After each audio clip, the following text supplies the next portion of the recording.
Hello friends, எல்லாருக்கும் வணக்கம். இன்றைக்கி சேப்பங்கிழங்கு வாங்கி வச்சுருக்கேன். இதில் எப்படி ஒரு பொரியல் செய்கிறது அப்படின்னு உங்களுக்கு செஞ்சு காமிக்கிறேன். வீடியோக்குள்ளே போகிறதுக்கு முன்னாடி இப்போ தான் என்னுடைய சேனல் முதல் முறையாக பார்க்குறவங்களா இருந்தால் சப்ஸ்கிரைப் பண்ணிவிட்டு பாருங்கள். வீடியோ ஃபுல்லாக ஸ்கிப் பண்ணாமல் பாருங்கள். அப்போ தான் இதில் நிறையா டிப்ஸ் சொல்லியிருக்கேன். இது மாதிரி கிறிஸ்பியாக டேஸ்ட்டாக எப்படி செய்கிறதுங்கிறதெல்லாம் உங்களுக்கு தெரிய வரும். வாங்க வீடியோக்குள்ளே போகலாம். குக்கரில் போட்டு மூழ்கிற அளவுக்கு தண்ணியை ஊற்றி 2 விசில் மட்டும் கொடுத்துக்கலாம். இப்போ 2 விசில் வந்து ஸ்டவ் ஆஃப் பண்ணியாச்சு. நீங்கள் ஃபோர்க்கால் குத்தி பார்த்தா நான் பாருங்கள், ஃபோர்க் நல்லா ஸ்மூத்தாக உள்ளே இறங்கணும். இந்த அளவுக்கு வெந்திருந்தால் போதும். நீங்கள் ரொம்ப ஸ்மேஷ் ஆகிற அளவுக்கு வேக வைக்க வேண்டியதில்லை. இதை வந்து மேல் தோலெல்லாம் ரிமூவ் பண்ணி சின்ன சின்னதாக கட் பண்ணி எடுத்துக்கலாம். சூடாக இருக்கிறதுனால நான் தண்ணியில் போட்டுக்கிறேன். அப்போ தான் தோல் உரிக்கிறதுக்கு வரும், சீக்கிரமாக வேலை நடக்கும். பாருங்கள், இது மாதிரி நான் கட் பண்ணி எடுத்துக்கிட்டேன். உங்களுக்கு எந்த சைஸ் வேணுமோ அந்த மாதிரி கட் பண்ணிக்கலாம். கொஞ்சம் இந்த கிழங்கு வந்து கொஞ்சம் ஸ்டிக்கியாக தான் இருக்கும். நீங்கள் அதுக்கு ஒன்றும் கவலைப்பட வேண்டியதில்லை. இது வந்து இந்த கிழங்கு கட் பண்ணுறப்ப இந்த மாதிரி கையில் கொஞ்சம் ஸ்டிக்கியாக தான் ஒட்டும். ஆனால் இது நிறையா ஹெல்த் பெனிஃபிட்ஸ் நிறையா இருக்கிற கிழங்குங்க. சுகர் இருக்கிறவங்க கூட இந்த கிழங்கு சாப்பிட்லாம். இது வந்து சுகருக்கு ஒரு விதிவிலக்கு. அந்த மாதிரியான ஒரு மருத்துவ குணம் நிறைந்த கிழங்கு சேப்பங்கிழங்கு. இப்போ பாருங்கள், கடாய் வச்சுருக்கேன். அதில் கொஞ்சம் எண்ணெய் ஊற்றிக்கலாம். ஸ்டவ்வை லோ ஃப்ளேம்லேயே வச்சுக்கலாம். இப்போ எண்ணெய் ஊற்றியாச்சு. கடுகு உளுத்தம்பருப்பு ஆட் பண்ணிக்கலாம். கடுகு 1/4 டீஸ்பூன், உளுத்தம்பருப்பு 1/2 டீஸ்பூன். கொஞ்சம் உளுத்தம்பருப்பு நிறையா போட்டால் சாப்பிட்றப்ப வாயில் வந்து கடிப்படும். அது ரொம்ப டேஸ்ட்டாக இருக்கும். 1/2 டீஸ்பூன் சீரகம்.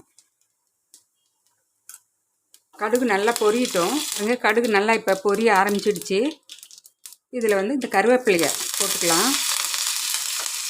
கருவேப்பிலை ஒரு 2-3 கிள்ளி போட்டுடுங்க கையாலேயே. ஒரு பெரிய வெங்காயம்னா. ஆனியன் நல்லா வதங்கிடுச்சு.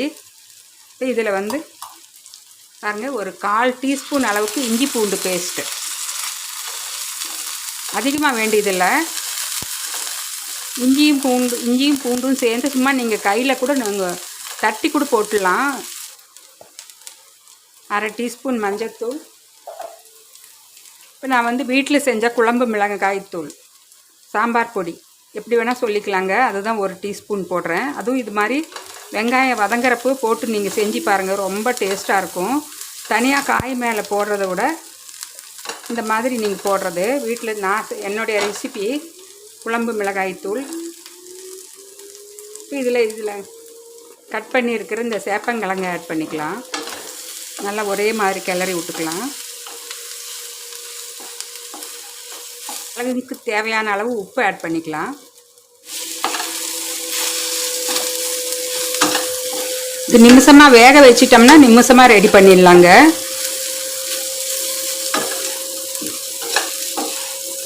இதில் கொஞ்சம் கொத்தமல்லி தழை கொஞ்சம் நிறையா போட்ட வரைக்குமே ரொம்ப டேஸ்ட்டாக இருக்கும். பொடியாக கட் பண்ணி போட்டிருக்கேன் கொத்தமல்லி தழை.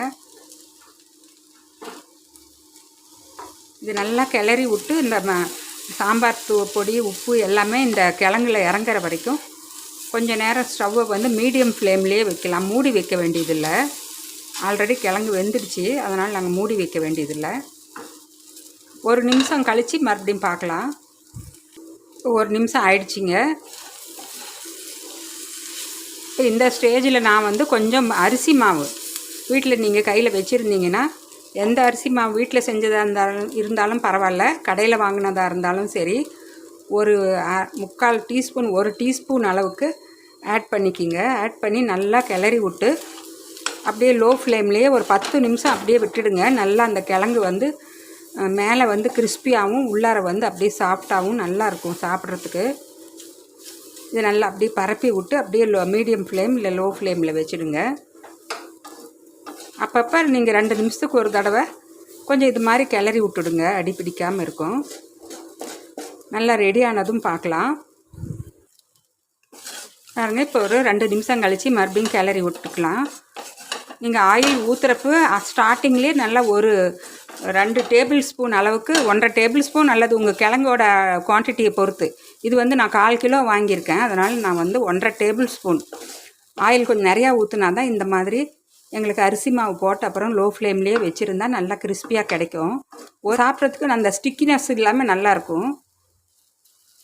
இது இன்னும் மறுபடியும் கொஞ்சம் நேரம் கழித்து மறுபடியும் பார்க்கலாம். நல்லா எங்களுக்கு ரெடி ஆகிடுச்சி பாருங்கள். இந்த கடாயிலையும் ஒட்டாமல் அப்படியே வரும். எங்களுக்கு இந்த மாதிரி இருந்தால் பிடிக்கும். உங்களுக்கு எந்த ஸ்டேஜ் வரைக்கும் வேணுமோ அந்த அளவுக்கு நீங்கள் கிறிஸ்பி பண்ணிக்கலாம் லோ ஃப்ளேம்லேயே வச்சு. இது சாப்பிட்றதுக்கும் நல்ல டேஸ்ட்டாக இருக்கும். இது ஃபைனல் ஸ்டேஜில் கடைசியாக கொஞ்சம் பெருங்காய பவுடர் ஒரு 1/2 டீஸ்பூன் 3/4 டீஸ்பூன் ஆட் பண்ணி நல்லா கிளறி விட்டு ஸ்டவ் ஆஃப் பண்ணிடலாம். அதாங்க நல்ல கிறிஸ்பியான சேப்பங்கிழங்கு வறுவல் பொரியல் எப்படி வேணால் சொல்லிக்கலாம். ரெடி ஆகிடுச்சி. இந்த வீடியோ பிடிச்சிருந்தா ஒரு லைக் பண்ணிவிடுங்க. நீங்களும் இதே மாதிரி செஞ்சு சாப்பிட்டு பார்த்து கமெண்ட்ஸ் பண்ணுங்கள். ஃப்ரெண்ட்ஸ் ஃபேமிலிக்கும் ஷேர் பண்ணுங்கள். நான் மறுபடியும் அடுத்த ஒரு இன்ட்ரெஸ்டிங்கான வீடியோவில் உங்களை சந்திக்கிறேன். பாய்.